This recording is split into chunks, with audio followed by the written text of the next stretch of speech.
we're in the polytunnel. Yes, yeah. And we're looking at these potatoes that we planted in March. March time. Wow, haven't they come on? Yeah, Amazing. and it's a bit of an experiment because under here, you can't see at the moment, there are lots of different types of container. There's bags and different sizes and so on. Pots, we've got a big black pot. Yeah, some potato bags, all sorts. Yeah. So they've had plenty of water and some feed.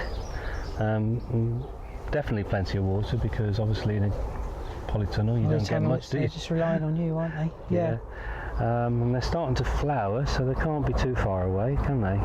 No, I think that's a good sign, isn't it? They're nearly ready to have a little dig round in the tops and see what you've got. Yeah. But perhaps a little bit longer.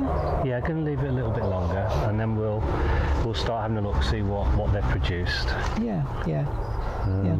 But you know, it is an option going if you've got space at polytunnel or greenhouse to have a few bags of potatoes. Yeah, get some nice, fresh, new potatoes early on in the season. Yeah, I grow all mine in pots now because just haven't got the space outside, unfortunately, anymore. So pots is ideal.